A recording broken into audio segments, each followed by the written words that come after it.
In the vast stillness of the Arizona desert, Daniel Brooks drove his dusty pickup through the endless stretch of highway. The golden sun sinking behind the distant mesas, the air shimmered with heat, and the desert wind carried the faint hum of cicadas. Daniel had been on the road for hours, heading home after a grueling business trip that left him more tired than usual. His thoughts drifted between his job and the peace of finally returning home. But just as he turned a bend in the road, something caught his eye. A small figure stumbling near the cactus fields, barely visible through the waves of heat rising from the sand. Startled, Daniel slowed his truck and squinted. What he saw made his heart jolt. A young boy no older than 7, barefoot and coated in desert dust, stood trembling on the edge of the highway. Daniel slammed on the brakes, the tires screeching against the gravel. He jumped out calling to the child, but the boy didn't answer. His lips were dry, his eyes wide and glassy with exhaustion. Daniel hurried closer, kneeling beside him. "Hey kid, are you okay?"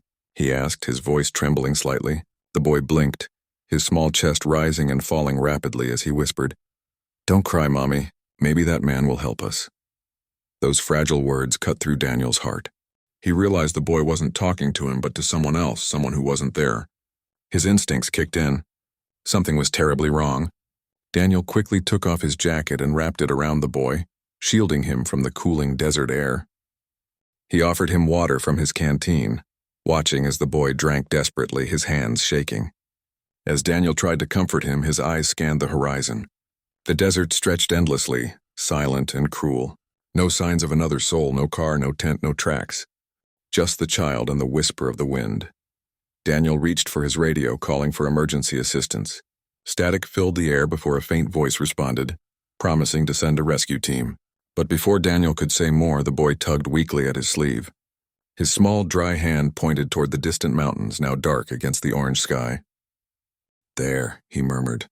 Daniel followed his gaze and saw nothing but rocky silhouettes. "Is someone out there?"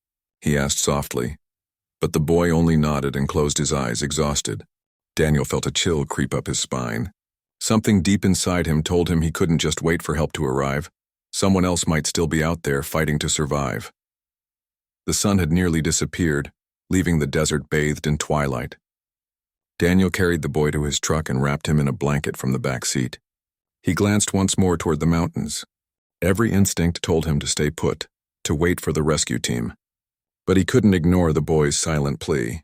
As he started the engine, a sense of determination filled him. He turned the truck toward the mountains, headlights cutting through the darkness. The road ended soon, forcing him to drive off the pavement and into the open desert. The truck bounced and rattled over uneven ground, and Daniel's heart pounded with both fear and purpose.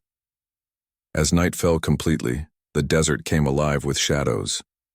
The air grew cold and the stars appeared like scattered diamonds across the sky. Daniel could hear his own breath, steady but anxious. In his rearview mirror, the boy slept, clutching the edge of the blanket. Daniel whispered to himself, "Hang on, kid. We'll find them." He didn't know what awaited him beyond the dark ridges of the mountains, but he knew one thing for sure. This night would change everything. The quiet traveler had unknowingly stepped into a story that was far bigger than himself, one that the desert would remember for a long, long time. To be continued. 4 days had passed since that unforgettable night in the Arizona desert. Daniel Brooks sat quietly in his small wooden cabin on the outskirts of town, the hum of the ceiling fan breaking the silence. His mind wandered back to the moment he found that boy in the sand, to those haunting words, "Don't cry, Mommy. Maybe that man will help us." The rescue team had arrived shortly after, taking the boy to safety. But since then, Daniel couldn't shake the feeling that something deeper had happened, something that went beyond coincidence. The desert had a way of leaving its mark, and he could still feel its presence, like a whisper that refused to fade. That afternoon, as the sun dipped behind the mountains, a sudden knock echoed through his quiet home. Daniel hesitated for a moment before getting up. When he opened the door, his breath caught in his throat. Standing before him were 3 Apache women, their faces lined with exhaustion, strength, and gratitude. Behind them stood the same little boy he had saved, now wearing clean clothes and a faint, shy smile. The air seemed to still around them. Daniel's voice trembled as he said, You're the boy's family." The eldest woman, her long gray hair braided neatly down her back, stepped forward and spoke in a soft but steady tone. "You found my grandson," she said. "You saved our bloodline." Daniel was stunned. He stepped aside, inviting them in. As they entered, he could feel the weight of their story in the room, a silence full of history and emotion. The eldest woman introduced herself as Naomi, a respected elder of the Apache tribe who had been traveling with her daughters and grandson through the desert to visit a sacred ancestral site. A sudden storm had separated them, leaving the boy lost for days. "The desert tested us," Naomi said, her eyes glistening, "but it also guided you to him." Her words carried both sorrow and reverence, as if the land itself had chosen Daniel to intervene. He listened quietly, humbled by the depth of her gratitude. As they spoke, the boy, whose name was Talon, sat beside Daniel, tracing patterns on the table with his fingers. Daniel smiled gently. "You're looking better," he said. Talon nodded, his shy eyes flickering with warmth. "Grandmother said the spirits sent you," he whispered. Daniel didn't know what to say to that. He wasn't a man of faith or legend, but somehow hearing those words felt right.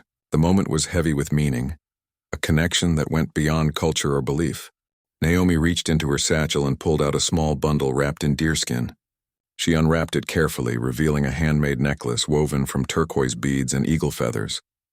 Without saying a word, she stepped closer and placed the necklace gently around Daniel's neck.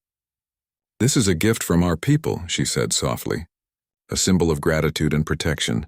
Wherever you go, may it remind you that kindness travels farther than you can ever imagine." Daniel swallowed hard, the weight of her gesture sinking in. He had never expected thanks, let alone something so meaningful. The desert wind blew softly through the open door, carrying the faint scent of sage and sand, as if the earth itself was blessing the moment. Naomi and her daughter stood quietly, their eyes filled with both pride and peace. When it was time for them to leave, Daniel walked them to the edge of his porch. The sun was setting once again, painting the desert in shades of fire and gold, the same colors that had filled the sky the day he found Talon. The boy waved and said, "Goodbye, Mr. Daniel." His small voice carried through the warm air. Daniel raised his hand, smiling. "Goodbye, Talon. Stay safe out there." The three women and the child walked away slowly, their silhouettes fading into the horizon. Daniel stood there long after they disappeared, his fingers gently brushing the necklace at his chest. That night he sat on his porch staring at the stars, feeling the quiet strength of the desert around him. He wasn't just a traveler anymore.